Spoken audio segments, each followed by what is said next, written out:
This is episode 135. The Ultimate Deck Podcast. Need a show about outdoor living? This is where it's at with your hosts, Shane Chapman and Way Laurent. Thank you for tuning in. Now let the show begin. Yeah. The Ultimate Deck Podcast. Let's go. Hit it. Come on. Hit it. I don't know. Wow. This episode today brought to you by Sprite Lemonade. Have you tried this stuff before, Bryce? Not yet. Not until I just cracked it Wow. open. What a great flavor. It's not actually sponsored by them. I doubt anybody there is even familiar with what this podcast is about. Is it lemonade or limonade? Well, where are you from? Is French limonade? Yes. Limon. That answers your question. So, the pop selection, Bryce, you were talking about this morning about it being so much better in the States. It's and I so came back much with better. like, there's a lot up here, man. And you're not getting out of your comfort zone. You go try some things. Do you know how many flavors of Mountain Dew they have down there? I don't. What do they got?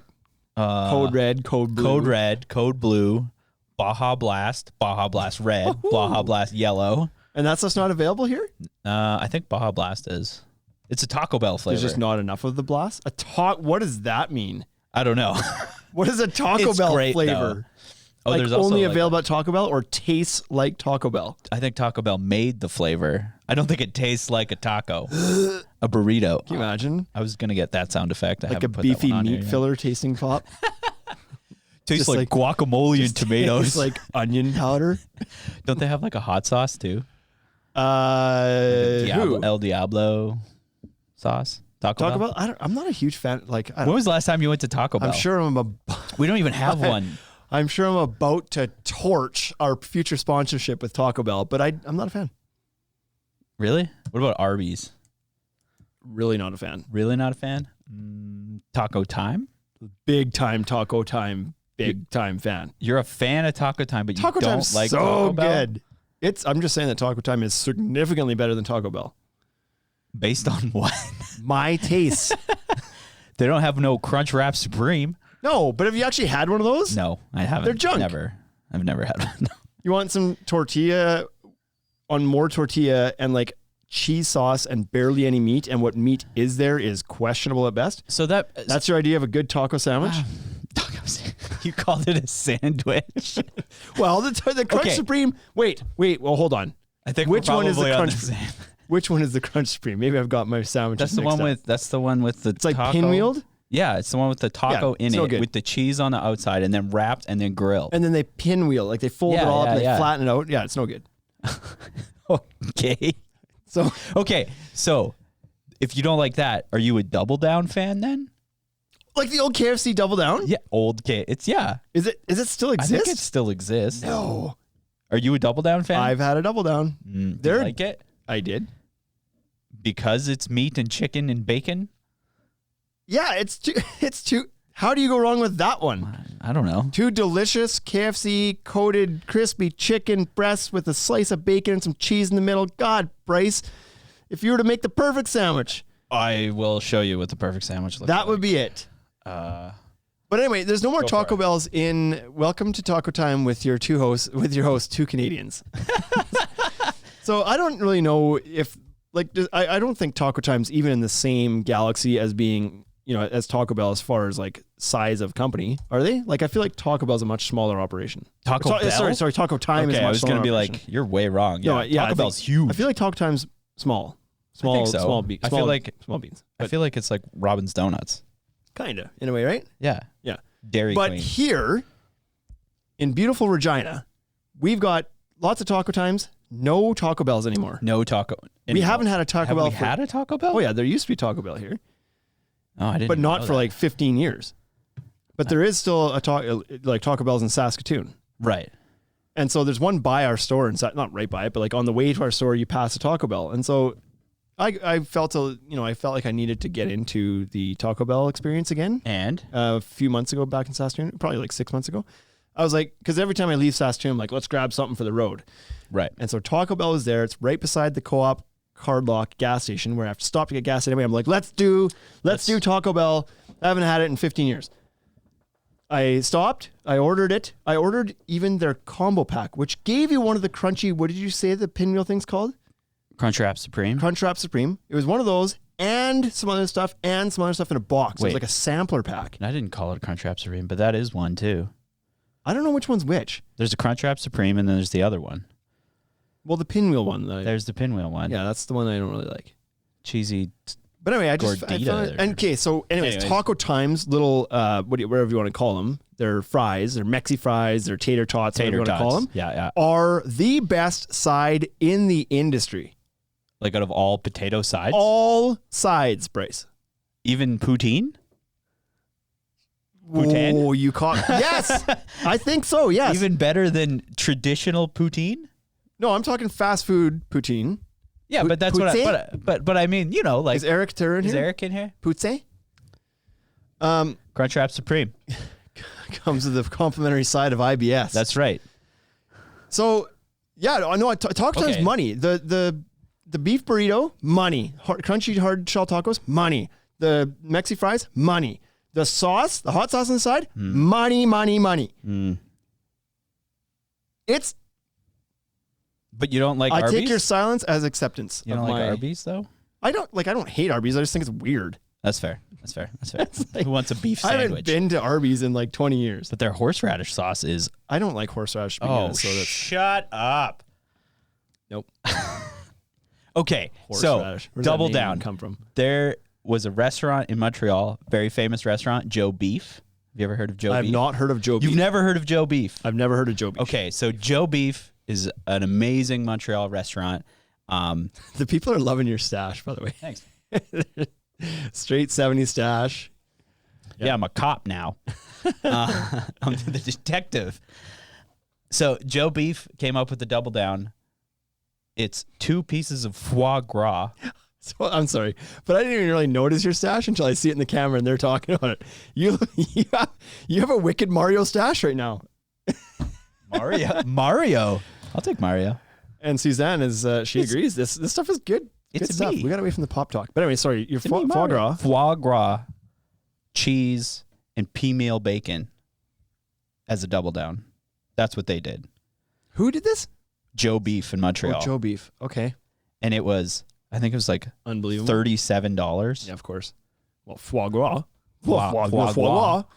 I've never had foie Okay, gras. you're gonna get some quotes. Nobody's gonna touch my price. That's right. $37. $37. Touch the price for a couple of foie gras. Foie gras.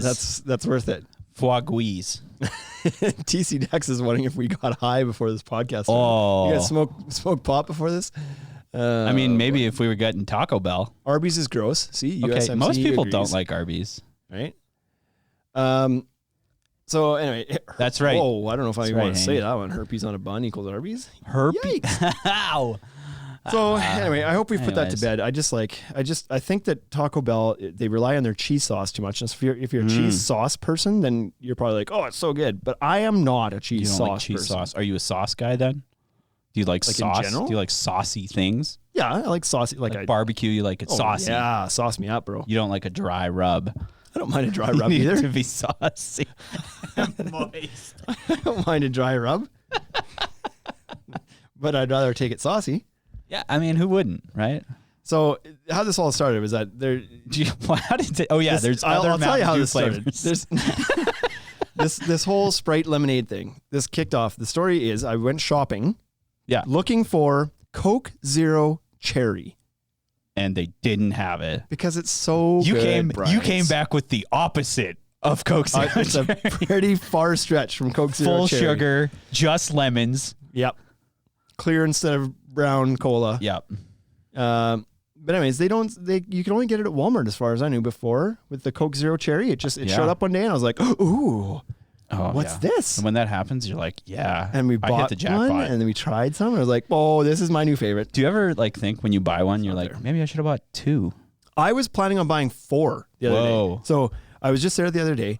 My wife had ordered some stuff I was supposed to pick up. No, that's not true. I had to go there to pick some stuff up for my wife, grocery shopping list, a couple items. And I was like, oh, while I'm here, Yep. I'm going to go grab some of that Coke Cherry because I could never just order the stuff that's on the list. My wife knows that if she sends me shopping, we come back with extra You things. get extras. Yes. I like the list. I'm like very list. Oh, I There's can, a list. I can do, I follow well, the list. like I'll crush the list, but I'll add on my own stuff. I don't add on. You don't add on? No, not. That's How do what I you mean. not add Like that's what I do the list for. How is this fun for you then? The trip. How's the shopping trip fun if you don't get to add your own stuff on? Because I added it on to the list already. You put it on the list? Yeah. Oh, see, I don't make the list. Oh, okay. There's the difference. I don't make the list. I get the list given to me, Oh, okay. and then I freelance a little bit. you freelance. Yeah, I do. Yeah, You would do a little bit of free balling. a little bit. When I'm at Costco, especially. Yeah. You never know what you're gonna Costco's the find, worst right? for that. Oh, it's so good. Anyways, We're back. we're gonna try again. Try again to tell the cherry coke story. Sorry, So cherry coke. So I'm looking. How come your mic says this? What are you doing that's making it say that? I don't know. It doesn't even like our It's fine. conversation. Coke Zero Cherry. Perfect balance of cherry flavor, but not as sweet as like regular Coke cherry. Like not quite. Right. But still close, but much Okay. better than Diet Coke. Diet Coke cherry is garbage. Diet Coke sucks. So perfect drink. It's not there anymore. And in my travels of trying to locate it, asking people, checking a couple different spots, I found Sprite lemonade. Limon. Now, I'll be honest. My first reaction was, It's just isn't that what Sprite is? Isn't Sprite just a lemon and lime drink to begin with? What is this? Just like more lemon in it? But they're saying it's like a mixture of like lemonade and lemon lime. So I don't know. You're doubling down on your lemon and That just sounds like a way for them to put more water in it. 2/3 lemon, 1/3 lime, I guess. I'm not sure. Let's use less ingredients But it's pretty and good. trick people. And it's made with real lemon. Exactly. Lemon lime and lemonade flavored soda. So it's pretty good though. Do you think there's 2 lemons in each can? I don't think it's Raisin Bran. I don't think they 2 scoops of I raisin. don't think that they specify like how much of it's in there. But Okay. anyway, Dr. Pepper is king, says USMC I agree. 2513. Okay, I will agree with an asterisk. Mr. Pibb. Mr. Pibb. Pibb is better than Dr. Pepper. Do you know what I don't understand? Dr. Pepper and Pibb in those style of drinks But are Pibb's good. better than Yeah. like regular Coke, plain Jane Coca-Cola, like cola. How do you feel about the cherry Pibb? I There's don't a know if cherry I've Pibb. had it. Yeah, there's a Isn't cherry it kind Pibb. of cherryish already? That's what I don't understand. Because there's a cherry Dr. Pepper too. Yeah, you're right. And it's like, I thought it was 25 flavors. And you left And out not cherry? One of them is cherry. I Right. don't even believe that one of them is not cherry because Me there's neither. hints of cherry in there. But I'm telling you, man, Pibb is king. Pibb is Pibb Extra. Oh, Pibb Extra. Got to get that You know Pibb. you can only get it now. You can't even buy. Oh, there's one store in Regina you can get it at. Apparently, it's What's like general store somewhere that like brings in all sorts of weird crap. Oh, yeah. I haven't been there yet, but the only place you can get it otherwise is any restaurant or the only place you can get it is any restaurant Every restaurant or carries it. theater that has the Coke machines that allow you to mix your own drinks, like your Oh, fountain yeah. drinks. Those have Pibb all the time. Do you think Pibb is just Dr. Pepper? Nope. No, I don't. With just a little more syrup? I think it's smoother. It's smoother than Dr. Pepper. Okay, yeah. You know what else really pisses me off? What? Look at Pibb is Dr. Pepper's disowned cousin. Whoa. What a load of crap that is. That's like Royal Cola. That's That's what that's Royal saying. RC Cola. Dr. Pepper Slurpees, yay or nay? Yay. Even the consistency. There it is. It's the Even you know, consistency. it's garbage. I understand the what you're talking consistency is about. garbage on those ones. They don't work as a frozen drink. I don't know why. I wish Okay. it wasn't the case. That's your problem. When you have a Dr. Pepper Slurpee, you need to use the spoon more. No, you don't use a spoon till you're at the bottom. No. This is Are you spooning your whole Slurpee? end of this podcast. Are you? Hold on. Yes. You spoon your whole Slurpee? Yes. Sometimes if it's a Dr. Pepper one. What's Then- your spoon to sip ratio? Well, so at the beginning, if you spoon No, at the I asked a beginning, question, Bryce. It's a simple answer. What's your spoon to sip ratio? it's probably 25-75. You're doing 25 Spoon, spoons. 75. A quarter of your Slurpee is consumed by spoon. Yes. The top 25. Mind blown. Ginger ale. I avoid using the spoon till I'm at the bottom and I Oh. can't get it up the straw anymore. Why? Then it's spoon time. Because that's where the spoon's located, is on the bottom of the straw, Bryce. It's meant to be down there. So you pull it out. No, I'm not good at that. Obviously. I love the concept of a Dr. Pepper Slurpee. Because You I like love the Dr. flavor Pepper. of Dr. And Pepper. I think that a Dr. Pepper Slurpee would be amazing until you have one, and then it's not because it just dries out and it doesn't suck up the straw properly. And I am not Yes. a spooner. You're not a spooner. Therefore, I've I run can into tell. this problem. And that's why you're wrong. Okay. But now I've never seen a Pibb Slurpee. I'm sure that a Pibb Slurpee would be amazing. You're wrong, Scott. Scott, Fanta banana. Holy, this topic has gotten people fired up in here. Haney Construction says, okay, so if you can count it using the word fewer, if you can't count it using the word less, Therefore, he's consumed i.e. less. Shane drank fewer beers this afternoon, therefore he consumed less. What is he talking about? I don't know. I think they're talking about we seem drunk. It's possible. Precision Construction says ginger ale, 1 part ginger ale, 8 parts bourbon. Oh, that's not ginger ale. And Fanta Banana Slurpee is the king of Slurpees. That's the worst. I'm Fanta banana? going to put that out there. I like banana flavored things, but only I think because you remember that medicine they used to get that was banana flavored? Yes. It's like an antibiotic. Yeah, it was penicillin. It was penicillin, basically. right? So I remember that flavor, and then I really liked banana, and now I hate it because it just reminds me of that. Like even real bananas or just artificial no, banana I'm not even a big flavoring? fan of banana, but that's a texture thing. I like green bananas. That's my issue with the Dr. Pepper Slurpee. It's a texture thing. Ugh. Real bananas are too mushy. Anyways, Okay, so anyway, no 16 minutes. no Coke Zero Cherry. It's gone. yes. And so maybe you can still get it in the States. You can probably still get it here somewhere too. I just haven't Send found some it up. yet. But Pib, we need to go to the general store, whatever that store is, and get the Pib. Yeah. That's in the. It's literally my favorite part about going to a movie theater, or Is getting Pib. Fuddruckers has those machines, Oh yeah. or wherever. It's like you go there and it's like I get excited about having the Pib as I do having the meal or watching the movie. A gallon of Pib. And the I would. Can I get a liter of Pib? I'll get a liter. We don't have liter of Pib. That's right. What's liter of Pib? I went to a movie, first one in a year and a half, with my son, 14-year-old, the other day. It's called Demon Slayer. How was it? Is it slaying of demons? I don't know, man. I'm not into Japanese anime to begin with, and this one is all subtitled, and I had no context because I don't watch the show. So what was it? How do you think it went? I don't know. Was it cool? It was amazing. I had Pib. That's right. You Pib and I popcorn. got my Pib. So I was pretty excited about that. But anyway, okay. Well, I don't want a large pharma. today's topic is top 20 DIY mistakes. Oh, we just lost everybody. Why? No, I'm just joking. Why? They're like, no, get back to the pop and the Because we soda said the top. topic. Yeah. Exactly. Okay, I want to do a poll. Quick poll. Can you do polls in here? Is it I think soda or is it pop? Oh, there's 3 options though. There's What is soda, there's pop, and then there's soda pop. Well, that one's not right for anybody. Soda Popinski from Soda Popinski. Jason's Punch Out. I feel like we've gone down this before. Liter of Pib. So today's topic, top 20 DIY mistakes. So we deal with DIY customers quite a bit at our store because we're a store for everybody. We're very inclusive, Bryce. We're an inclusive store. We have lots of contractors that shop here. We have lots of homeowners that shop here. Some of them are building their own decks. Some DIYers or contractors? Both of them. Oh, okay. I hope a contractor would build their own deck. Sometimes we get to see what doesn't go right when a DIY person tries to take on their own deck. And All so the time. Today is dedicated to that that scenario. The top DIY mistakes. Now, why would we do this? And see here, look at this. Coke. Majestic Outdoors just says Coke. There is a section, maybe multiple sections, of this continent that just call all pop or soda Coke.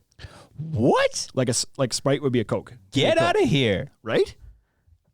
That's how do you define the flavor? Now, I'm pretty sure that the soda people this and the Coke pop people Sprite? can agree that calling everything Coke is incorrect. I like soda, by the way. I started calling it soda probably 7 years ago. Why? Because I like it. Hey, look, TC Dex, he's like an honorary Canadian. We're a They're pop family. Pop family. Yeah, see? All the South calls everything Coke. Get out of here. It's a true story. DIY mistake number 1, calling all soda Coke. Okay. So 20, these are not the only mistakes that a DIY can make, but these are I think this is the 20 most common Yeah. because it was the first 20 we thought of. So clearly they're the most common. Top of They mind. weren't common, they wouldn't be in our heads. So here we go. Number 1 is not planning enough right up front. Right. Right up front when you're going to go build this deck. First mistake. Didn't plan things out properly. Now, what does that mean? Well, how are you going to use this deck? Like a lot of people are just like, I'm going to build a deck this weekend. And I'm going to make it 10 by 12 because there's a 10-foot ledger board in my house and 12 is a good number. 12 Like is a good sometimes number. there's just not a lot of thought into what goes into it. It's like, this is the space I have, so therefore I'm going to put a deck there. Right. Okay, but what are you planning on using the deck for? What do you want to use the space for? You wouldn't go build a house and be like, oh, I'm going to make a house. Well, I want the square room to be 20 my by 20. So that's not big enough for a house. I want it to be my sunroom, Shane. Yeah. So there you go. There's some planning there too. Help me out. If you want to make it a sunroom. Right. But I'm saying if your intention is to go and put a patio table and some chairs around the table, and you're planning on building a 8 by 10 deck, well, that's not big enough. Ooh. And you might be thinking like, oh yeah, but the set, I looked online and the set was 60 inches by whatever, 36 inches. And so it'll fit. Yes, it'll fit. It'll physically fit into within the parameters of the deck, but you can't pull the chairs out. You can't sit in it comfortably. You can't walk around anything. Then where's your barbecue go? Yeah. So the whole like planning, like what the space should look like as far as what's size, it for? Location, what are you using it for? What do you want to use it for? Where should the stairs go? Like where's the natural flow of traffic out of the house to the rest of the yard? Where like there's a lot of things to kind of plan through at that stage before you ever do anything else, before you go buy a piece of lumber, before you apply for your permit, so on and so forth. Just spend some time thinking about how you're going to use the space and the materials you're going to use. So that's number one. We see that fairly commonly, and a lot of times it's the furniture thing. It's like, oh, I'm going to build this landing out here. I'm going to do it 4 by 5. And it's like, okay, what are you planning on putting on there? Well, it's just, I don't need much. It's just for my barbecue. Well, that's not even going to fit your barbecue. Right, exactly. By the time you swing your door open and your barbecue with the side tables on it, average barbecue is 5 feet wide. Whoa. Yeah, that's why I made it 5 feet. Oh yeah, but your railing is going to get mounted on the inside of the edge of your deck. You've actually got, like 40, whatever. 52 inches of usable space. Your barbecue doesn't fit in that. Oh, well, I didn't think of that. Yeah, because you didn't plan. Because you're not planning, sir. Right? Measure your barbecue first. Account for things. Joe.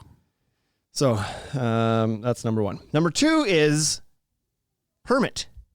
This is pretty common. Ooh, permits. Skipping the permit. Now, why do you think people skip permits? When they're doing their own deck. Because they're scared. Scared of what?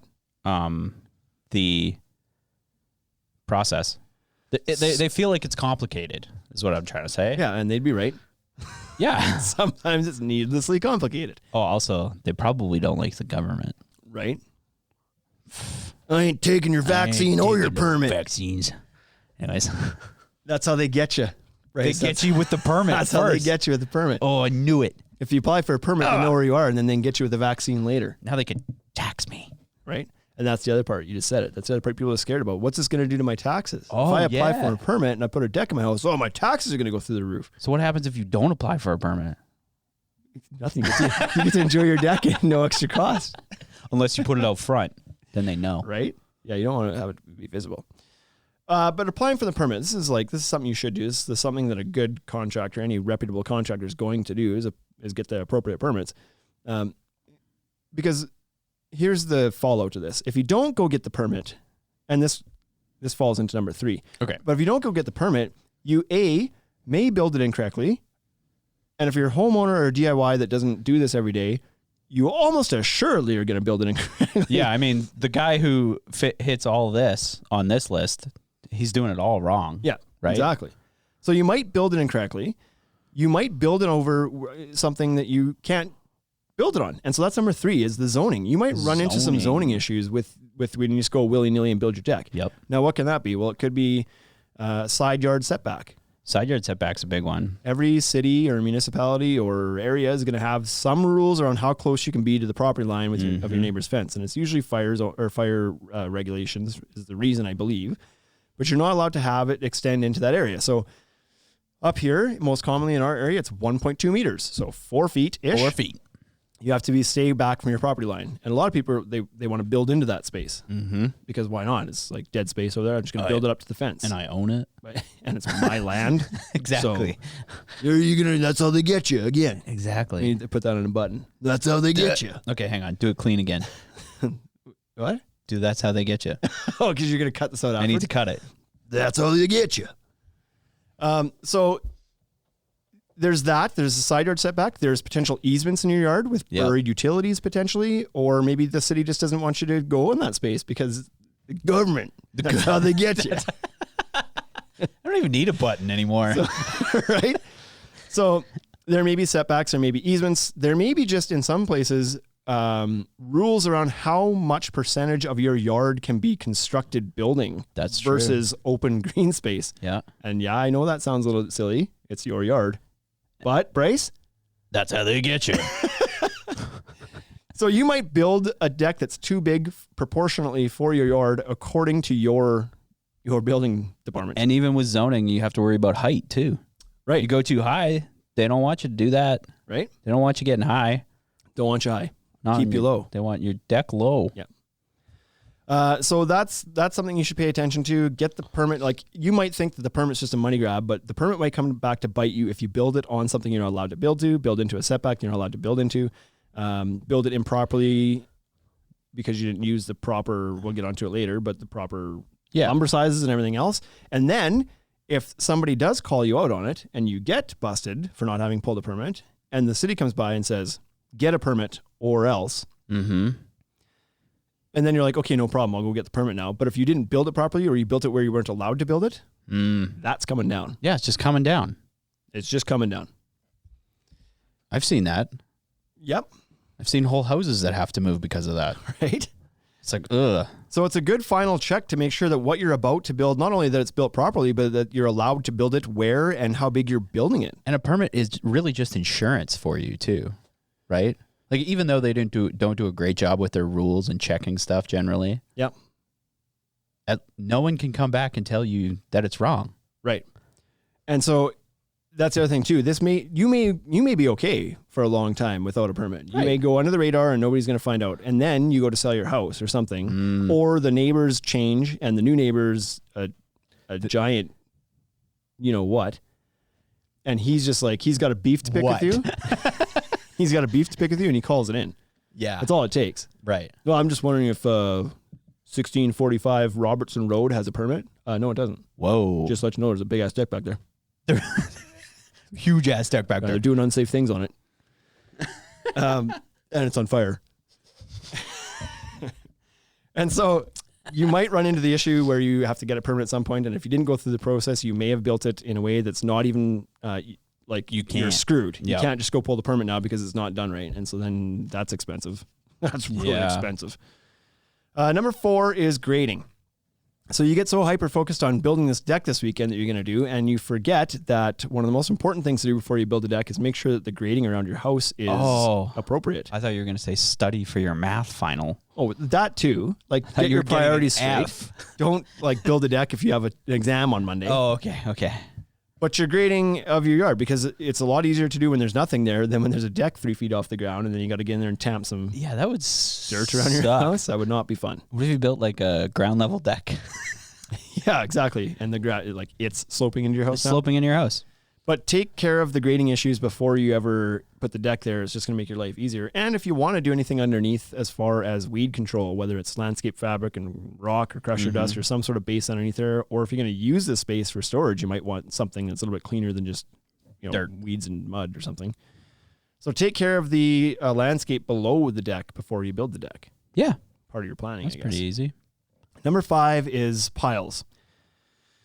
Now, everywhere is different. This one's so different from region to region because what we have to do for piles here is significantly different than what you'd have to do in California versus what you'd have to do in Washington versus what you'd have to do in Quebec. Like, it's everywhere is different, and it's related to if you have seismic activity as part of it, if you have frost depth, which is a major part of it, and then just depending on how much your government wants to get you. Do you recommend piles over like blocks and stuff? Oh yeah, of course. That's the proper way to build a deck, right? It's the proper way to build a deck. So for the average DIY guy, they should get piles. Yeah, you should. The only reason these grade blocks exist is because they're cheap, and the city for some reason says they're okay. Which of all that's places, how they get you. That's how they get you. Of all the places in the world where those things really probably shouldn't be allowed, it's here. It's here. Like, welcome to the bloody no pile ground zone. here is like a waterbed. It is. It is. Like you step on it and it just like ripples. Your neighbor goes out and plops down in their backyard, and your backyard rises. You can just see it. You can see it happen. So every winter, when the thaw set or the freeze sets in, the ground all heaves, and then every spring, of course, it thaws out and it settles again. But there's not only that, there's also like the static pressure in the clay that we have here. Like this is specific to the Regina region, but that clay that we have here in the ground is extremely expansive just when it's wet. So this isn't a summer to winter freeze thaw issue. This is also an expansive clay soil issue. Because some springs you'll get a lot of moisture in the ground and your ground will be swollen up. Swelled. Your ground is swole. It's swole. And other times you have an extremely dry summer and everything shrinks down. And we're not talking about like little adjustments. We're talking huge inches. cracks, dude, right? Like from a wet season to a dry season, your backyard soil in your backyard might expand 5 inches. Like it's moving a lot. And so if you have your deck attached to your house and it's just like hinging 5 inches, that's a big move. pretty big stress on that poor ledger board and those hangers. That you probably didn't put on right. That you probably didn't put on right. We'll get to those ones in a bit here. But the piles, like probably, I would say probably, because the rule in Regina, at least, and in Saskatoon, is that under 6 feet tall, if the deck's under 6 feet tall, you don't have to put in-ground piles in if you don't want to. That's right. You can put it on grade footing, and you can still attach to the house. Other areas are going to say those are okay, but not if you're attaching to your house. If you're attaching to your house, it has to be pile. And other places, like 40 minutes down the road in Moose Jaw, it's over 2 feet, has to have piles. Okay, so here's my big question about piles then is, do piles make it easier to build your deck from a DIY standpoint? Well, Because they're more expensive. depends on what piles we're talking about. Helical screw piles. No, yeah, those are easier because you're not doing them. Right. You're you're going to hire somebody to come out and drive them in. Right. And so what do you have to do? Like you have to do nothing. But do they make the mark your rest of spots. the build easier? Yeah, like I would say so. Like not the rest of the build either. They just make the start easier. Oh, okay. Okay. So if you get piles put in, all you have to do as the homeowner is mark them out. And then the pile guy will come in and drive these piles in. They're adjustable, which is nice. You don't have to worry about being perfectly set on your heights because they have a threaded rod. You can spin the saddle and raise it or lower it. That's a big thing, right? It makes starting a lot easier. Yeah. Those concrete blocks, people just toss 4x4s in them. Yep. For posts, right? And then a lot of those people just set those on top of the ground that may be disturbed or may have. Yep. Like when we were building, if we had to use those for a project, I would always dig out the grass and dig down a few inches, lay a bed of sand, tamp it in there, get a good base in there, and then set your stuff on it. Because in my mind, you set these things on top of the grass. Well, what's grass do? It decays. Like it dies. Yeah, it dies, and then that organic material is gone, and that's going to sink when that material dries up and decomposes. Inevitably. So I would always want to get rid of the grass, get down to something a little bit more stable, and then tamp it in there, bed of sand for leveling, and do it that way. So, but a lot of people aren't going to do that. They're going to plop it on top of the grass. But the piles, if you put the screw piles in, there's no mess for one. They drive in. There's no mess to do. Like you as the homeowner get to sit back and watch them go in a few minutes, and then they're done. You're building. Now, if you're in an area where you're not using screw piles and you're pouring your own concrete, well then that could be a huge job or not too bad of a job depending where you are. If you're here, that's a massive job because they're required to go so bloody deep. And all that clay we're talking about you can't shovel that stuff. No. It's just sticky, dense, like crappy stuff. You don't shovel it. Yeah. Even like the augers that they pile it out with get all gummed up with it. You gotta shake the crap on it. It takes forever for peel them that to dig stuff off those the piles. blades. But if you're in Washington or whatever, then you only have to go 12 inches deep. Well, that's not too bad to take a shovel out and dig a hole 12 inches deep. That's not too bad. So just depends. But choosing the proper piles, choosing the proper type of piles for one, choosing the proper size of piles 2, choosing the proper number of piles 3. All of these things can be taken care of at that permanent stage. And location. And location of the piles. Pile location. Yep. So What's 6. next? What 6. thing did I screw up on my deck? Your spans? I think Are so. you overspanned? I think I'm overspanned. So again, these are things that'll get picked up at permanent stage if you do one, but we often have people come in here and they're like, I'm going to build this, 8 by 14 foot, that's a bad number, like 20 feet wide by 14 foot out deck. Right. And it's going to be low to the ground. So I want to keep it like lower. So I'm going to use 2 by 6. Yeah. No, you're not. Oh, why not? Not at 14 feet. Is there something wrong with that? There's some places that won't even let you use 2 by 6 for joists. But even here, the city of Regina used to let you use 2 by 6 up to 9 feet, which I thought was a little excessive. But now, what they do now, Shane. Yeah. But now they won't let you use them on any deck that requires a guardrail because they don't think that there's enough meat in the framing to actually bolt in a post, which is most of them are surface mounted anyway. So they're like, I don't know why they have that rule now, but they've done a lot of things recently that are confusing. But you need to use the appropriate size lumber. You can't span 2x6 14 feet, not without some sort of support in the middle. Nope. And then if you put a beam underneath in the middle, well, then you're defeating the purpose of, like, you're trying to be low. Well, that's not going to do it. Use a 2x10, span your 14 feet. Right. It's lower than a 2x6 on top of a 2x6. Yeah. So your lumber spans, don't just like, because a lot of people that haven't done their planning and their research Right. are just going off of what exactly? Well, I'm just gonna screw 4 pieces of wood together. There's my frame. Yeah. They just don't have any concept of it. Exactly. They've seen a deck framed out of 2x6 before and they think, well, that's how you frame a deck. It's a 2x6. Wood's wood. Wood's wood. So that's a big issue. Number 7 is the ledger attachment. This one is a massive issue around here. The ledger board is improperly attached on the majority of decks in Regina. Would you recommend then a DIYer float their deck over attaching to the ledger? Potentially, yes, as long as they take care of number 12. Whoa. Whoa. So let's not get ahead of ourselves. Okay, sorry. We're attaching this deck, Bryce. I'm just asking intelligent questions. Yes. We'll get there. Okay. Just give us a few minutes. Ledger attachment, here's the issue in Regina. And I've heard it's an issue in other areas as well. And in some other areas, I've heard the home builder doesn't do anything with the ledger whatsoever. So it's not an issue there. But the common practice here is for the home builder on new homes to temporarily tack up the ledger board over top of the house wrap once the house wrap's up so that they can finish the envelope of the house. Yes. That's the key word you used. Temporarily. Temporarily. Yeah.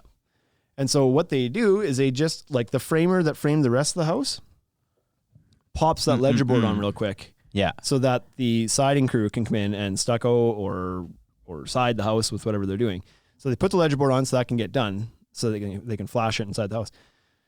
The problem is 99 times out of 100, the framer that slaps that board onto the side of the house is using the same bright interior grade not finish nails. So they're using interior framing nails. Yeah. To tack it on because they're just trying to get it on so that they can get out of there. Right. They got to get to Taco Bell. For one, they're using like non-galvanized nails. They're just bright, shiny nails that will rust. Yep. In treated lumber. Number 2, they don't spike them into anything. They don't care. They just like bam. Yeah, into the sheathing. Okay. So they're not worried about whether they're hitting something structural on the inside of the house because it just needs to hold for now. Right? They're not building the deck. So you have to locate the floor joists then in order to put your ledger up properly? Yeah, you need to bolt your ledger to the home. I got to bolt it now? Yeah, bolt it. I thought I could just use really big nails. Well, use giant spikes and hit something behind. You probably could. Oh, okay. But not just little framing nails. Okay. So they walk away. They sell the house. The homeowner goes to build a deck 2 years later, and they don't know that board's not properly attached because they're not a deck builder. They're making mistakes today, 20 of them. Yep. And this is one they don't need to look for. They just see that it's on there. They assume that the guy who put it on there properly and ready to build on, but they did not. And the odd home builder will. The odd home builder I see does lag bolt it on, but that's rare. So what are you looking for in an improper ledger connection? Like a lack of bolts is an immediate sign. So if there's no bolts, you're like, whoa, I should check this out. Yes. Okay. Software Carpentry says even galvanized isn't good enough. It has to be hot dipped here. Yeah. So, I mean, there's different types of galvanization that you can use. Exterior grade stuff is going to be hot dipped as opposed to electro galvanized or whatever. Hot dip sounds way cooler. Right? Plus, who doesn't want a hot dip? So, or stainless is the other option, right? Right. Not common here, but if you don't have any bolts in your ledger board, that's sign number 1 that the thing's not properly attached. That's really the only sign. Even if it has bolts, you're probably going to want to make sure that there's a pattern there, because if they're just kind of sprayed randomly, then they're probably also not tied into anything properly. So if it's an older home that has a solid rim joist, then maybe they could be done randomly. It wouldn't matter because you've got a solid 2x10 rim or something that you can leg into. But more commonly nowadays, you're using some sort of engineered floor system, whether it's I-joists or open web trusses or something.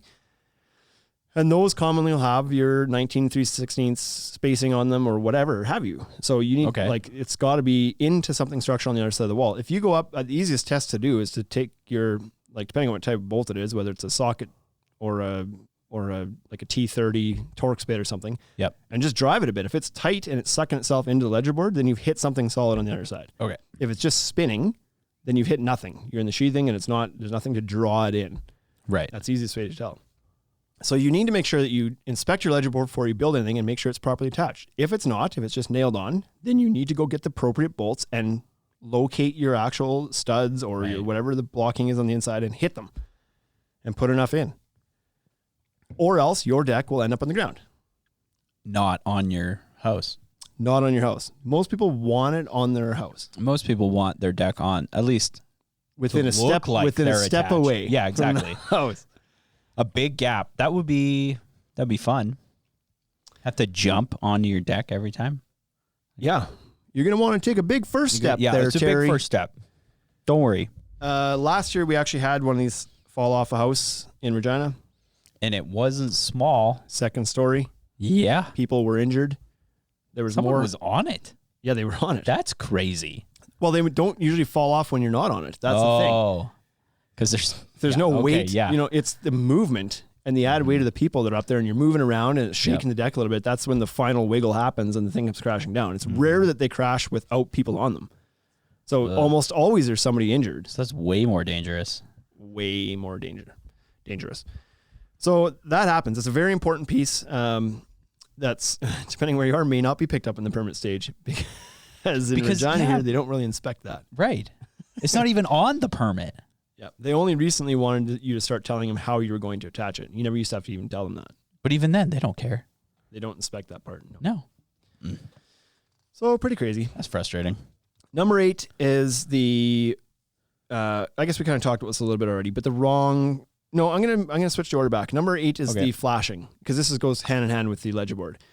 Now, if the ledger board doesn't have some sort of water diversion system or some sort of plan to keep that thing dry, then it's going to rot because you've sandwiched this board against the house with no path for water to go other than behind it where it doesn't dry out. And now you're not only rotting out the back of your ledger board, but you're also rotting out the sheathing and potentially the framing of your house. So that's a part of this that you need to take care of too. Now, arguably in some instances, you may not need to flash it, but you might need to space it off the house to allow airflow behind, or you can float it, like you said before, and then you don't require the flashing. If you're not attaching through the house, then float it. Fine. But one way or another, you have to address the fact that water will travel down the wall of the house and need to go somewhere. And behind your ledger board is the bolts into your house. Oh, dang. I thought I had that for a second there. What? I thought it was the best place for the water to go. Well, it can stay nice and dry, yeah, wet it stays back there, moist, just like the water wants.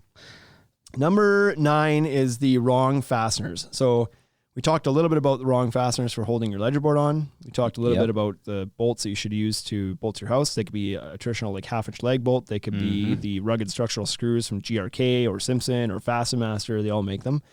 U2 is another one that's out there now. Lots of them out there. They're readily available. They're amazing to use. Just use them. This costs a few cents per leg bolt. Just use them. Just freaking do it. You don't even need that many.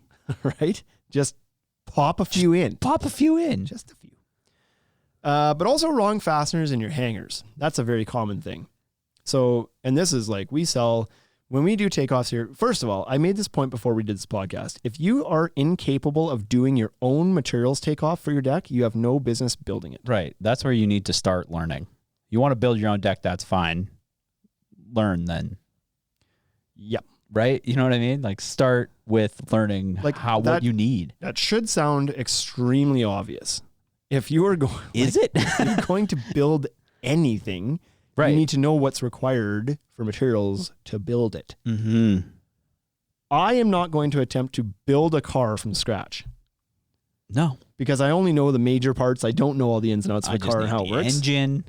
Like, yeah, I'd be like, I'll order an engine, please. I need 4 wheels and an engine. Yeah. So it just doesn't. If you don't know how to do, if you're relying on somebody else to figure out the materials for you, you're not the person to build it. Right. The dangerous part of this is we offered it, like we have an estimator that does takeoffs all day long. That's all we do. And people take advantage of that. Contractors come in, they don't want to do their own takeoffs sometimes either. It's just like, it's time related or they don't want to or whatever. But for homeowners too, to do a quote for them, we'll do the takeoff. Now, sometimes they're hiring their own contractor to build it or I don't know, whatever. But sometimes they're building it themselves and they want the quote and we do to give them an accurate quote, we figure out the materials you need to build it. Well, if you're going to be building it though, you should really be doing that part yourself. You should be telling us what you need, not asking us what you need. Mm-hmm. Because otherwise we can do this list of materials and give it to you, but so then what? Right. And how we build it. You have no idea what this You don't even know pile of what you're materials doing. is. You don't even know what these screws are for. It's not Hence, Lego. why they come back. Right. Like we do returns sometimes. Somebody's like, how'd it go? Oh, good. I built it last weekend. I'm just here to return all these structural screws. Why? Why didn't you use those? Well, whatever the reason is, right? Well, I didn't need Because them. they sunk deck screws in their hangers. Yeah. That's why. We all know why. Or they didn't attach their ledger properly. Right. We all know why. They didn't use the structural screws Or to they save themselves 5 cents. Or they do phone. They're like, I don't know. What am I supposed to attach my railing post with? Okay, well, if you don't have the ability to look at the pile of materials that you have and not identify which fastener is supposed to be used to bolt your railing down, then you're not it. You shouldn't be building your own deck. Right. Because then they want to come back and blame you.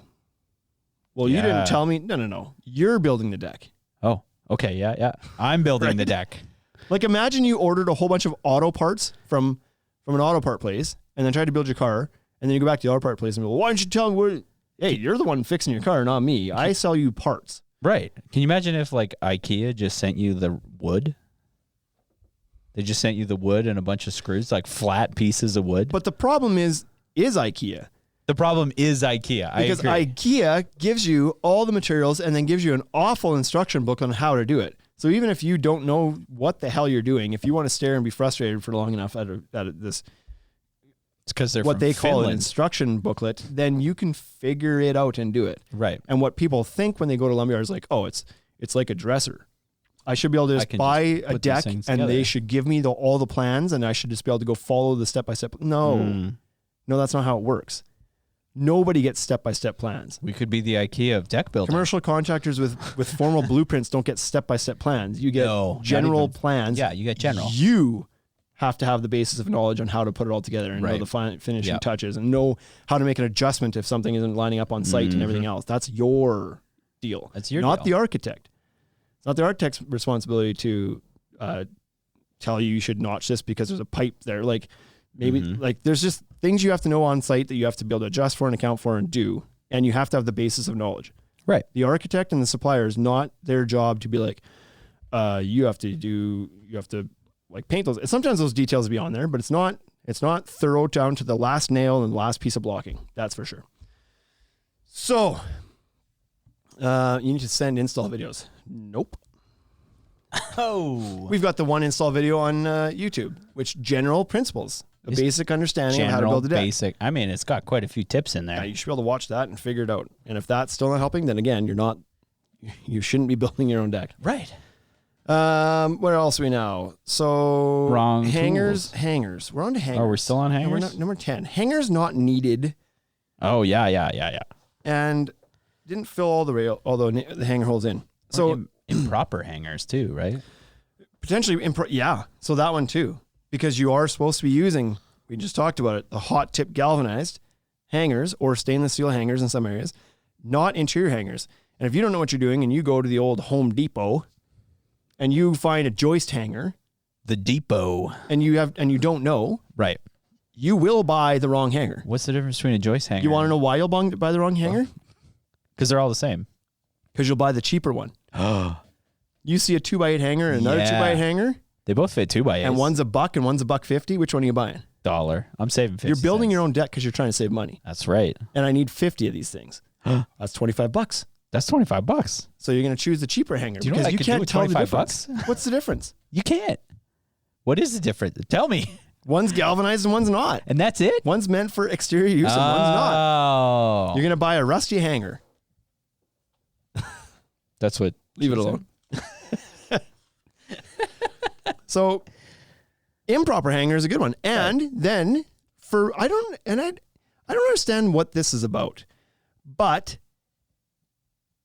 you buy these hangers not you, not me, but like somebody buys these hangers and they start using them. They're like, well, clearly they've put too much holes in these. Like, this is such a common issue, but I would love to know the thinking behind the decision to not fill all the holes. So, like on site, okay. the DIY homeowner on site is looking at, he puts his joist hanger on Yep. and he's like, Squares it up. well, there's 6 holes here. Clearly they just put extra in there. Yeah, it's just Like, what assessment are you making that you've decided that the holes are there for no reason? they're for placement only. Like, well, I'm just supposed to choose my own hole? Exactly. Is that like, It's that book. It's like choose your own adventure, you know? right? Fill all the holes. Right. They're there for a reason. That is why they're there. They're literally a guide to tell you where to put the screws. They tried to make it simple, and you made it complicated. Short of a sticker at every hole that says insert fastener here, Yeah. what more can they do? They've pre-drilled out the holes for you. Yeah. Put a fastener in it. That's all it would take, too. Just fill them up. Just fill them up. When in doubt, fill all the holes. When in doubt. Yeah, but there was a fill lot it of up. holes on it Yeah. for a reason. Yes. There was supposed to be a lot of holes on it. But then I'm going to have to use a bunch of those structural screws. Yeah. So the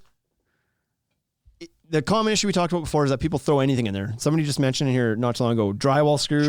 You find in there, roofing nails you'll find in there, flooring screws you'll find in there, deck screws you'll find in there. Mm-hmm. Just gold, like construction screws you'll find in there. It's you were almost gonna like say people gold. are trying to just intentionally find an alternative. Right. The reason you have the hanger nails out on your site or the SD screws from Simpson is for the hangers. Don't bring them back. Put them in. Like when you look at something, it's like it says on the box, it's like a structural screw for you're like, oh, that doesn't sound important. You know what I hate? I'll just take those back, I hate being too safe. right? Right. I don't want to want- be. I want to live just on the edge. So I'm only going to put 3 Yeah. in every one. I want to just like when I walk on my deck, I just want to question myself, Right. just momentarily. Every time I take that first step, I might want to fall through. I just want to test it a little bit when I Exactly. walk out and be like, should be okay. I think I'll be okay.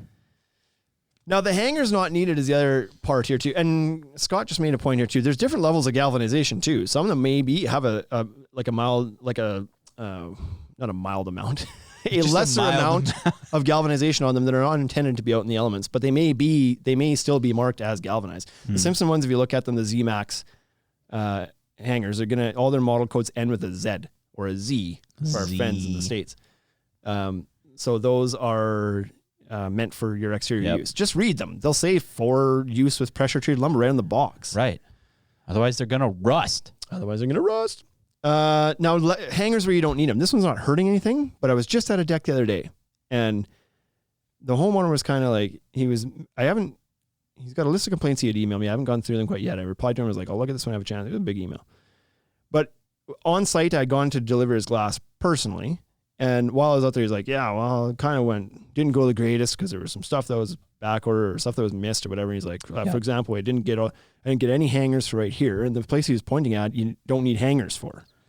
Oh. So he attached the ledger, mid-span beam, outer beam, and this was probably only about 12 feet. He didn't even need the middle beam. Right. But he had 2 rows of beams, and then where he thought we shorted him hangers was on the outside at the rim joist. Well, they were drop beams. The hangers are supported on top of those. You didn't need hangers out there. Right. You didn't get hangers there because you don't need hangers there.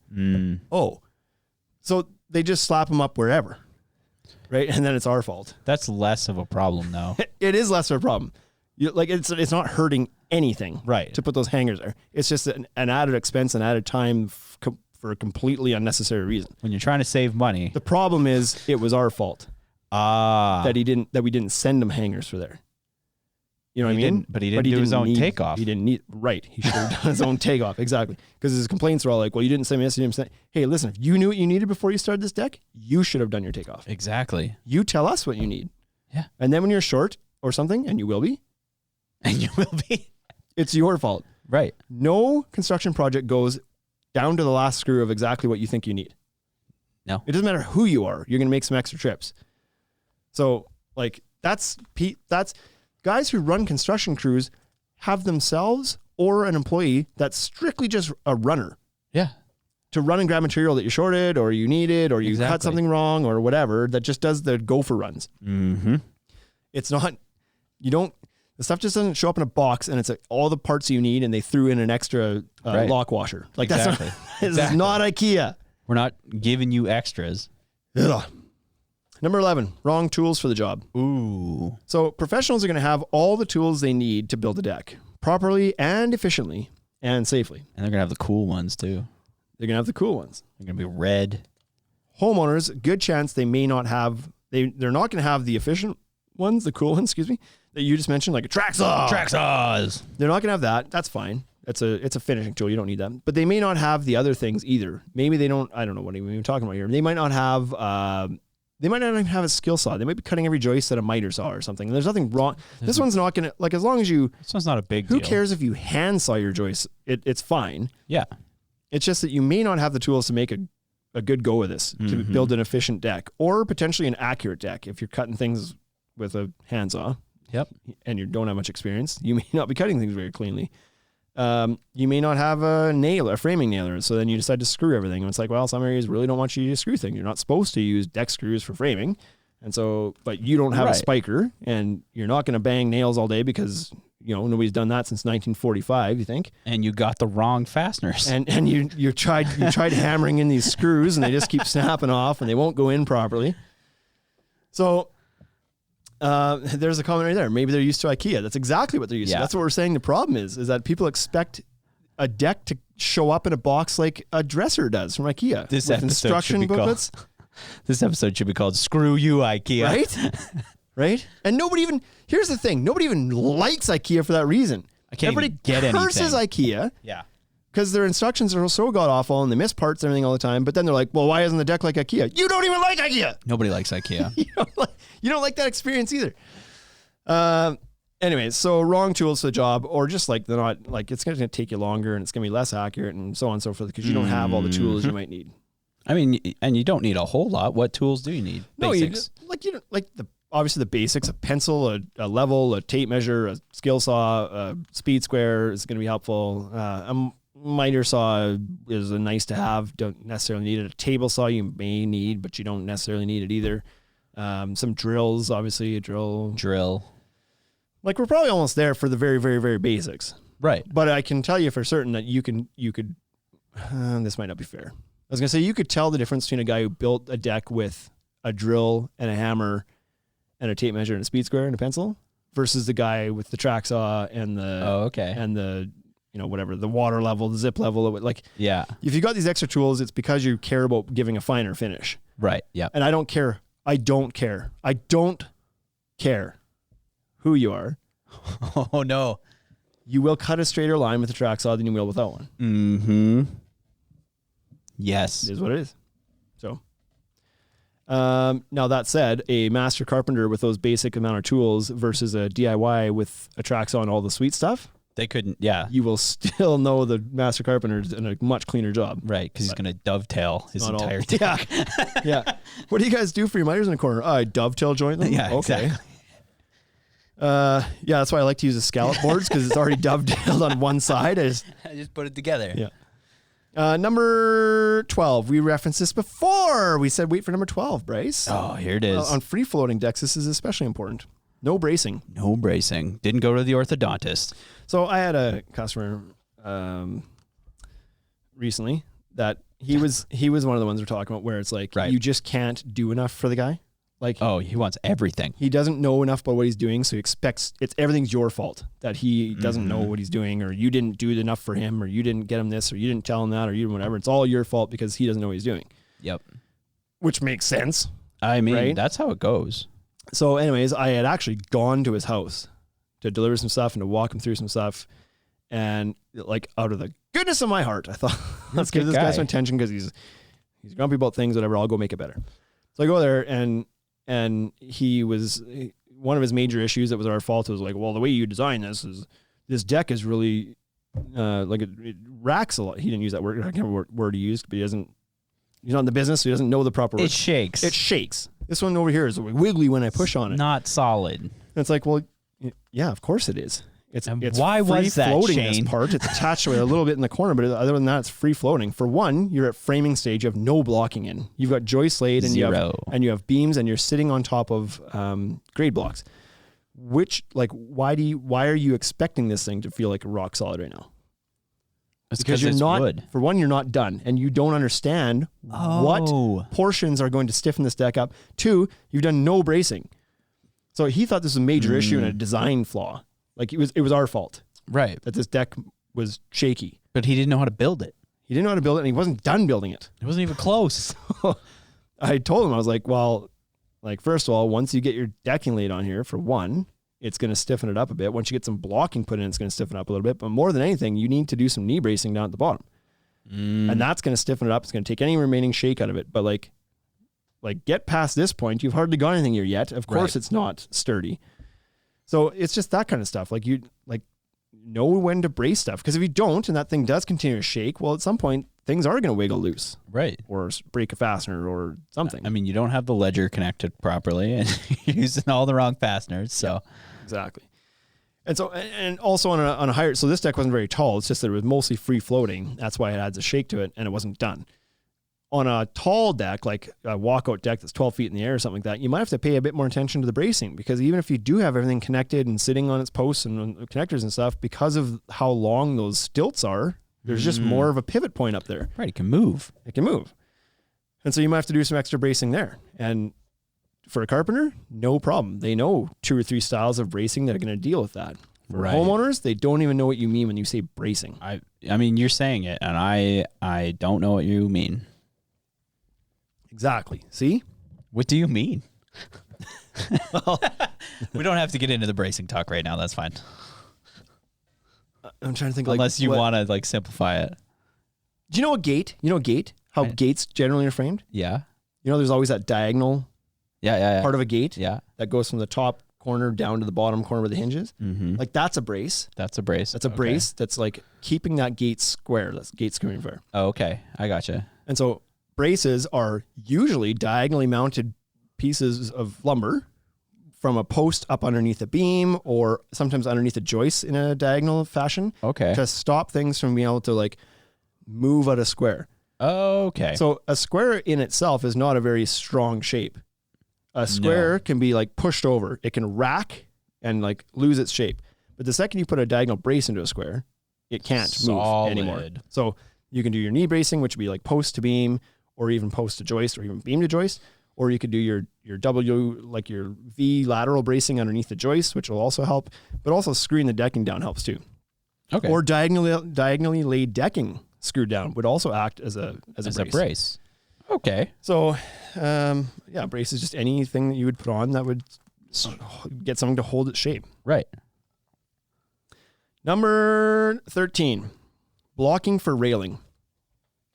Yep, I would have missed that. So there's a lot of railing systems nowadays are surface mounted versus being like a wood post that you used to block into the framing. But the issue is with both.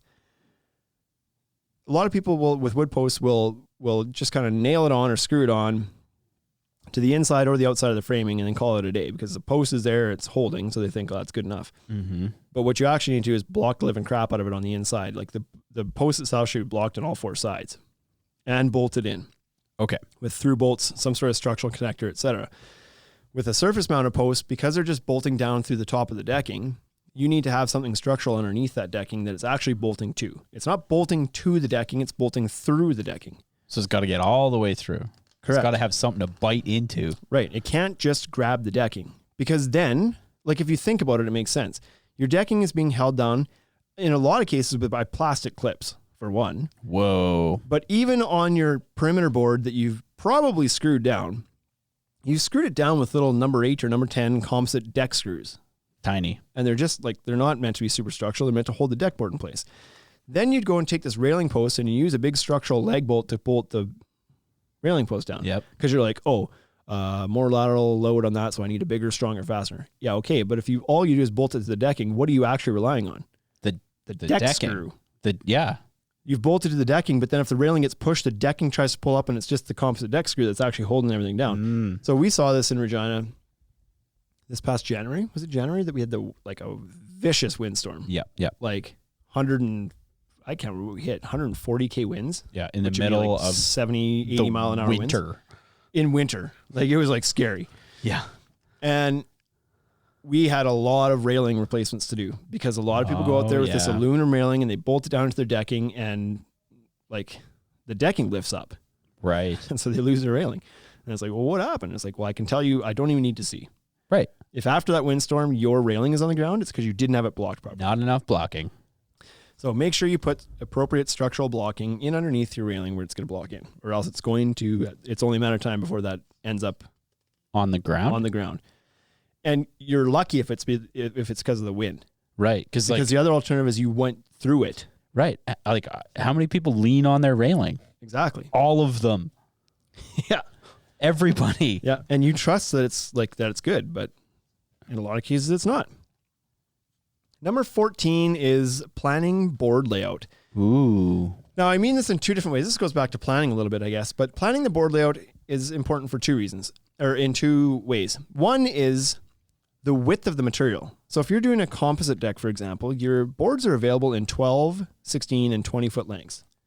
Okay. All the good brands of decking are available in those lengths.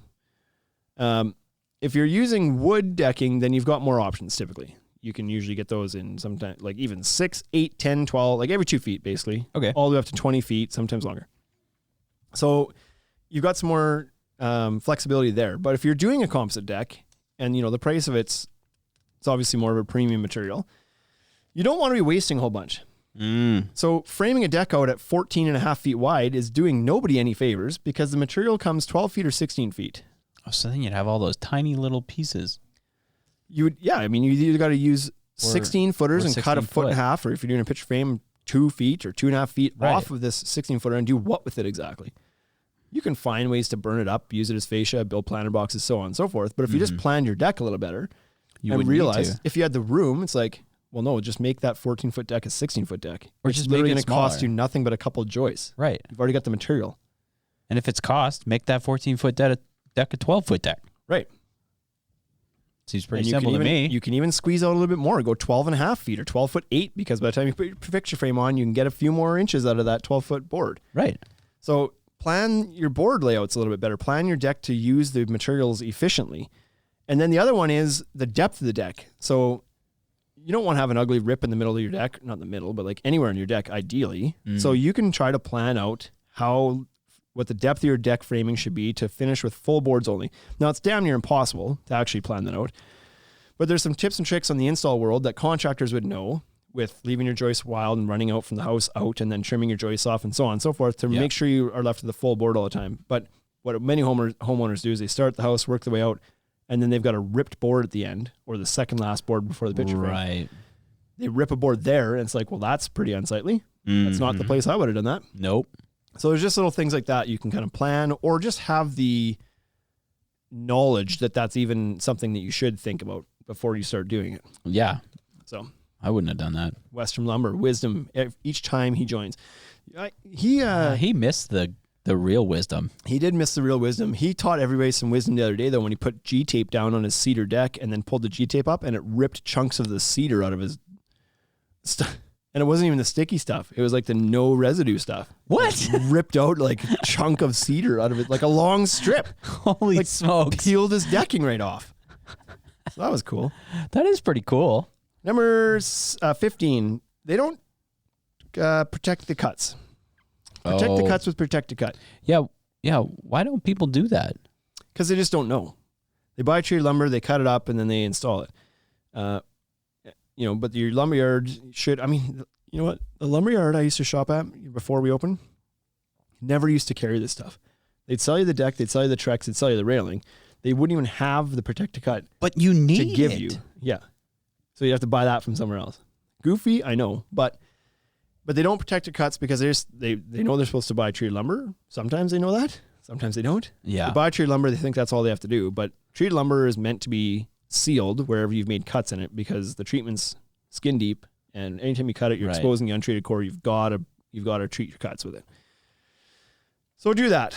Number 16, stringer spacing. This is a big one. Stairs. It's a big one. Same guy that I went Love those had the issue with the shaky deck. Had Yep. his stringers all way Did too he? far apart. Yep. And I was like, you're going to put more of those in there. And he didn't have his screw holes all filled in his hangers. Like this was wow. there was a lot. I wish we had a camera on that guy. Yeah. And so I was there and I did the inspection for him voluntarily and told him how to This is fix what up you his need. deck, whatever, but he still had an issue with us for whatever, for whatever Whoa. reason.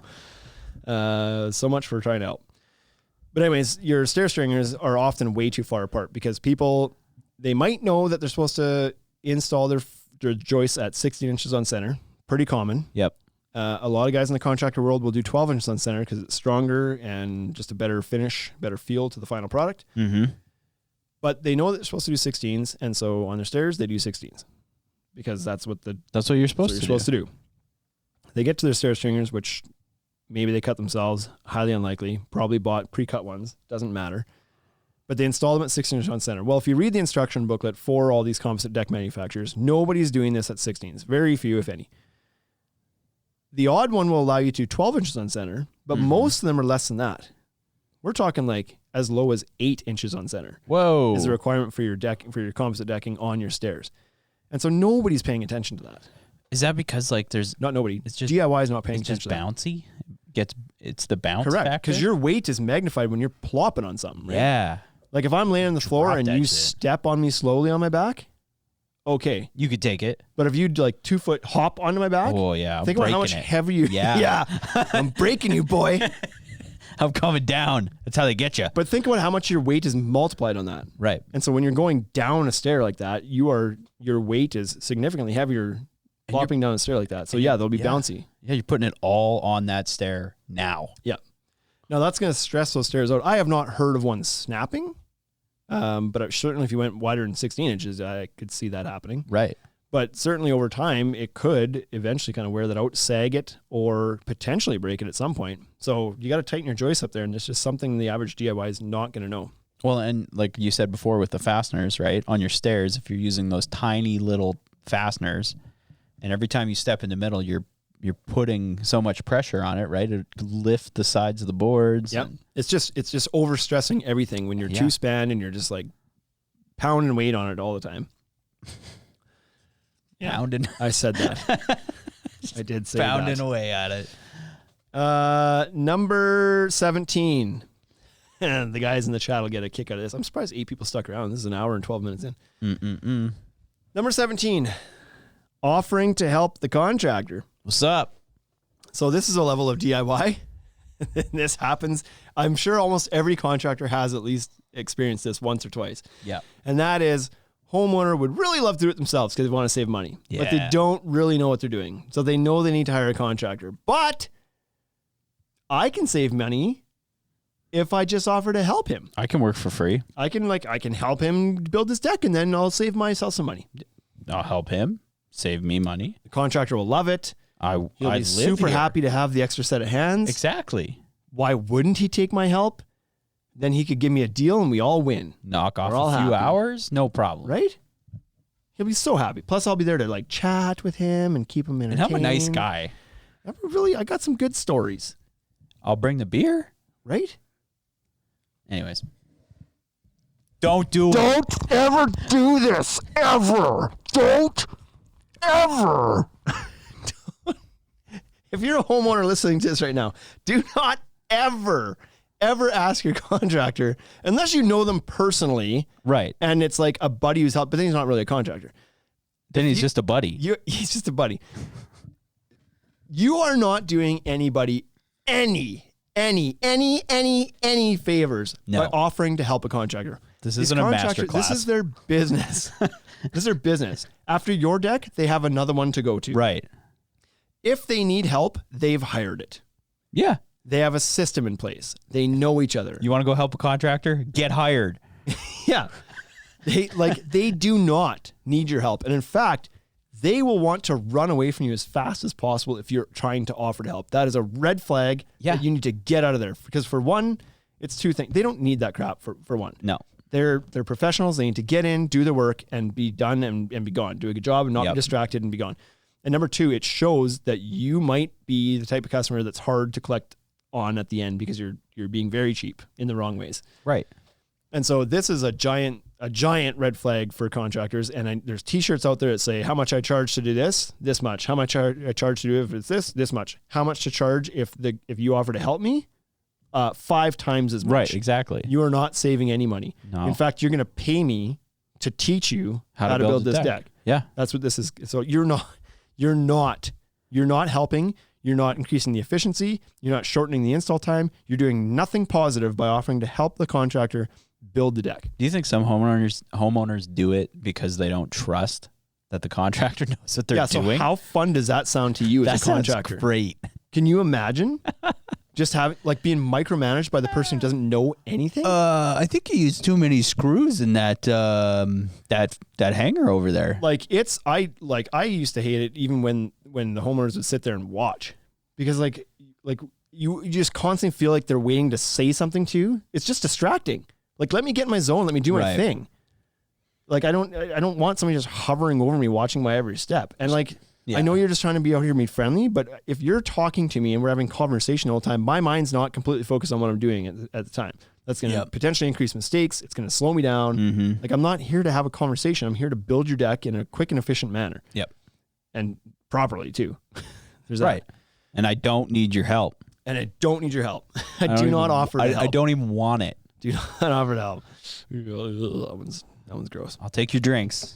That's it. Number 18, not trusting the experts. This was yours, Bryce. Do you want to explain this one a little bit? Oh, you put me on the spot. You can think about it for a bit. USMC says, I had a homeowner watch an entire build with a drone. Whoa. That's pretty cool, though. Oh, boy. Yeah. That's when you pull your pants down just a bit and leave your butt crack out a lot. You're like, soak it up. Look at this. I'm going to give you the plumber angle. Look at this.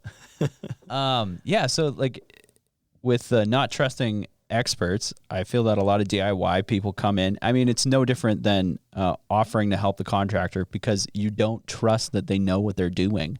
It's no different than walking in here and being like, yeah, I know you gave me all these structural screws, but I didn't need them. Yeah. Right? You don't trust the advice that you've actually been given. Yeah. Well, I know it says this, but do you think I really need to? Right. I know the permit says I can't go more than 14 feet, but it'll be fine at 16. Who are you to make that decision? Yeah, back to the IKEA example. It's no different than not using the instructions and thinking that you can just figure it out. Yeah. Right? It'll go together. Thinking you can do it better. Right. And then you're missing that one screw and you're like, uh-oh. Yeah. Right? Yep. Yeah, so trust the people that you ask for help. I am not a car guy. I'm not about to go into a mechanic and then start questioning him on everything he's saying and doing because I've got no basis of expertise to even have the conversation. Right. I just need to make sure I'm choosing a mechanic that I can trust. Yes. And then trust them. But people do that all the time with this kind of stuff. Yeah. Construction. Yes, sir. Okay, so we've got some comments. Are they relevant comments to talk about here? TC Deck says, I tell them my insurance company won't allow it because it's a liability issue. That's a good which one. Is also, which is true. And that's, and Haney Construction says, that's a great way to word it versus back the F off. That's right. They might both be effective, but just a different tact. Number 19, thinking contractors charge too much. I feel like a lot of times these are all the same. They're all, these last few are kind of, they're around the same principle. A lot of people end up building their own deck because the number one reason is they're trying to save money. They're cheap. If they had all sorts of extra money, they would just hire somebody to do it. Very few people are doing it because they enjoy the process. Right. So sometimes they'll get quotes and then be like, they got a budget of $5,000 for a deck. They get a quote from Buddy, it's $12,000. Whoa. And they're like, that's insane. The materials are only going to be like $5,000. And so then they go supposed to do it for free. Yeah. Then they go get their quote and the materials are actually $7,000 because they didn't have enough stuff because they didn't know how to do takeoff. We talked about this. So anyways, then they think well, I'm not spending $12,000. That's ridiculous. The guy's going to be there for a couple of days and he's going to make $5,000. Like this attitude where somebody's trying to screw you all the time. Right. It's a bad attitude. It's a bad attitude. Get rid of it. You don't know what goes into it, for one. Right.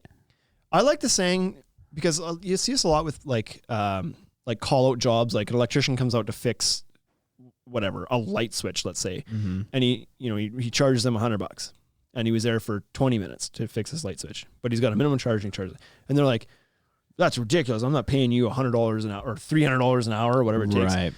And I like the phrase that says, you're not paying me for my time, the time it took me to do that. You're paying me for the 20 years it took to do it as fast as I did it. Right. Because it doesn't matter how long it took me to do it. Mm-hmm. Building a deck like this may have taken me 5 days Right. when I first started out. Mm-hmm. And it's going to take you 12 days. The fact that I did it today in 3 days doesn't mean you get the deal. Right. This is a result of my time, my life being invested into this, my investment into $20,000 worth of tools that allow me to be more efficient, my people that I've hired that I pay more than the next guy so that we can do things faster. Yep. But I pay them $30 an hour instead of the guy who pays somebody $15 an hour. All of this is a result. Yes, I built it faster than you maybe thought it would take. Right. That doesn't mean you get the savings. You're gonna I get the efficiency out of that. Well, and you're gonna penalize me for being efficient. Right. So you'd rather me slow down and take 5 days then. Right. Because you seem to not care that it's gonna take me 5 days. Yep. You'd be happier if it took 5 days over 3 for Exactly. some reason. And not only to mention that, but okay, so you charge so much. Okay. But what is the finished product going to look like versus the guy who does it himself? Mm-hmm. So Buddy here, he's going to whip out the zip level and make sure that his deck is perfectly flat. Right. He's going to Everywhere. whip out the planer and plane down his joists to make sure they're perfectly flat.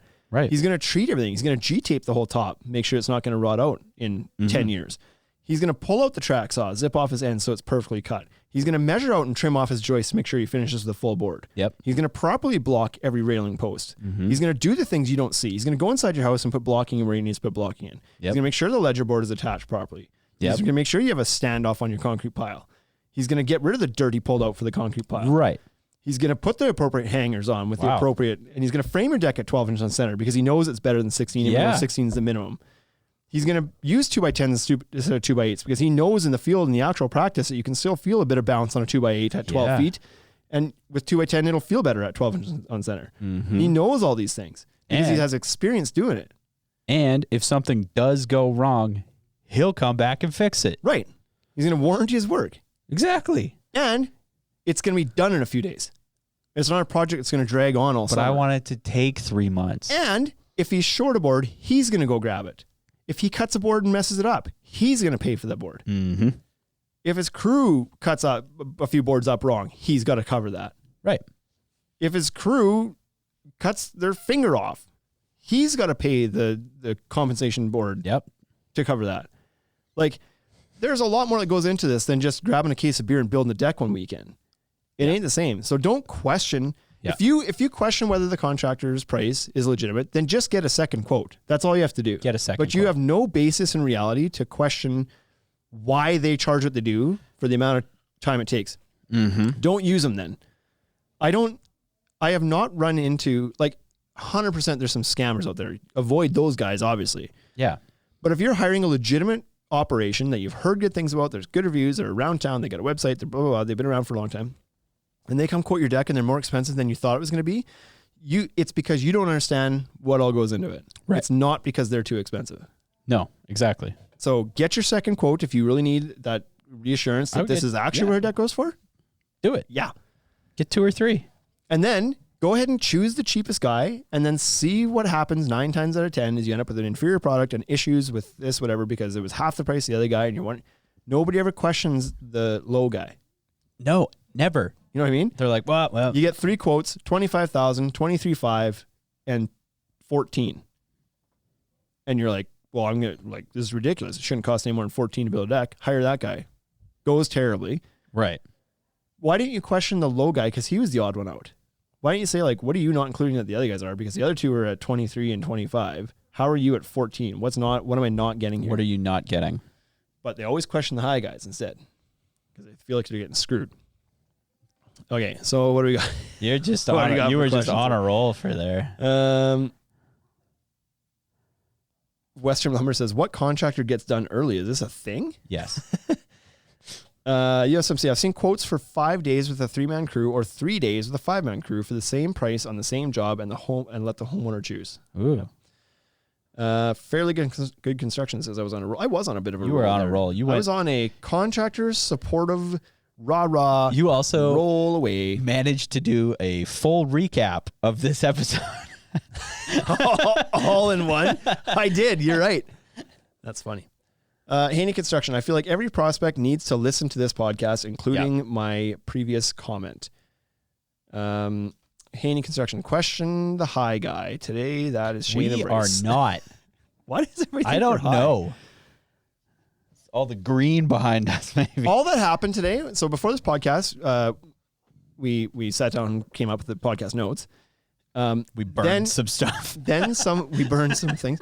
Then my store manager came up and said we were going to run another transfer truck tomorrow. We're running one today. We ran one on Saturday between those two stores. That pissed me off because Yeah, I know. I don't need to go down to this. We shouldn't be running transfer trucks 3-4 times a week. It's once a week at most between our two stores.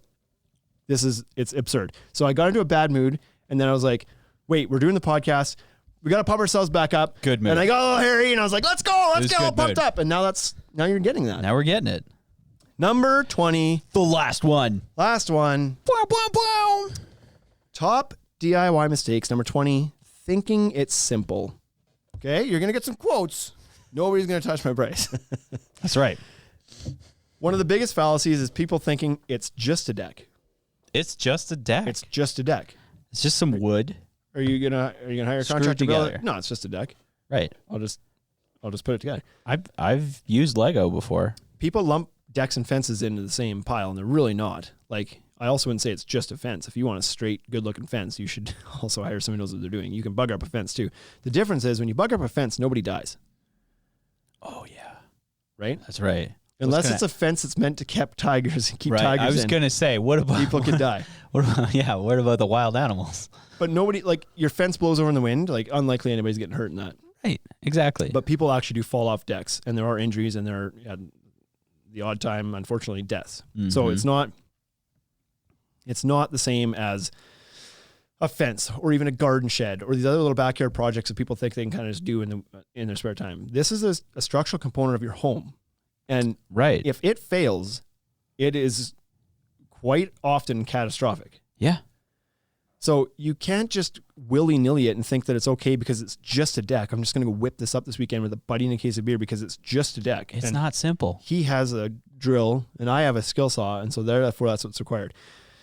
Maybe you can. Like, maybe you do have and if you do, then you don't have to listen to me tell you don't. But if you're questioning at all whether you know how to build a deck, then you don't. Oh yeah. Yeah. Like, Yeah. You don't. You like don't know how. if this podcast didn't make any sense to you, you don't know. If you're learning a whole bunch by listening to this, you didn't know enough to build a deck before. Right. Rewind it. Skip all the pop stuff. That's right. And start again. And so don't tackle this if you don't know what you're doing. Hire somebody. Yeah. It's worth it. Yes, you might have to spend a bit more money, but like, it's cheaper than having it fail. It's a big piece. It's a big structural component of your house that you're going to use for a long time. Yes. Amortize that crap out. Yes, it's a Yeah. $20,000 deck, but you're also going to use it for the next 20 years. Yeah. So it's whatever. You're spending $100 a month to use your deck. Like, that's less than your freaking water bill. Exactly. Or like, I would rather go without water than a deck. Whoa. But in the grand scheme of things, when you amortize it out, it's not that much money. Like, per square foot, if you want to talk about what your house costs per square foot, Mm-hmm. Amortized though. $300 a square foot. Your deck's going to cost you a tenth of that, Mm-hmm. maybe a fifth of that. Like, decks are good bangs for your buck as far as square footage space goes. Right. So don't think that it's just this fun little project that you can do. There's serious consequences to not doing it correctly, both financial and liability and like the safety of your family and so on and so forth. So Yep. if you don't know what you're doing, hire somebody who does. And Yeah. if you think you know what you're doing and you have most of it figured out, make sure you do the extra research to figure out the parts you don't, because Yeah, the parts you don't are probably some of the most important parts. Talk to people. Nobody cares if you cut your boards perfectly straight down the line. Nope. That doesn't affect much other than it looks kind of crappy. But if you don't properly connect your ledger board to your house, that's not good. Right. So it's not as simple as it seems. And sometimes, like, a deck can be simple. If it's a little 4x4 landing, well, that's fairly simple. Like, make sure you do some key things properly. But if you start changing levels or putting roof structures on or doing different railing styles or adding some fancy stairs or some sort of layout, board layout or inlays or all sorts of stuff. It can get complicated in a hurry. Very fast. So, a deck's not a deck. Just like a car's not a car. There's different types. And the simplest deck is not DIY friendly all the time. No, it's not always DIY friendly. Right. Correct. Yeah. Especially if you're making all these mistakes. Okay, we got some comments to go through again before we wrap this up here. But what do we got here? Here you go. Hiring the cheapest. Vandenberg. Holy, that's a name. Hey, Vandenberg Saskia. Hiring the cheapest contractor is the same as hiring the contractor who can come tomorrow. Then you can hope it will be done, because that's not right. Yep. Yeah, you always got to question if a guy's super available. Especially, I could do it tomorrow. Especially in today's market where guys are not super available. Like the good ones are booked up for a long time. It's a busy market.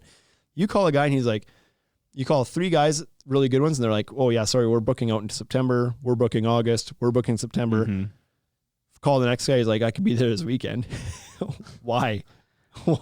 Why could you be here this weekend when the market is so busy? Exactly. Shouldn't you be slammed?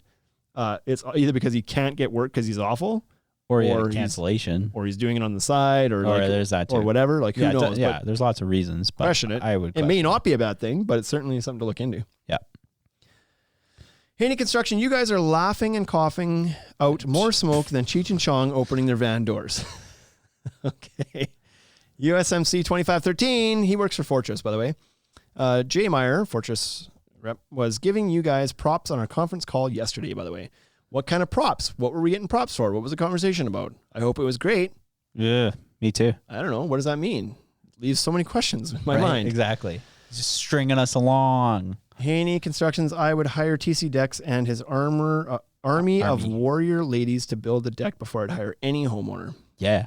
I feel like I don't understand the context of that. I feel like sometimes I should proofread these comments before I read them out loud. Yeah, you do just say them. I do, yeah. I don't like dead air.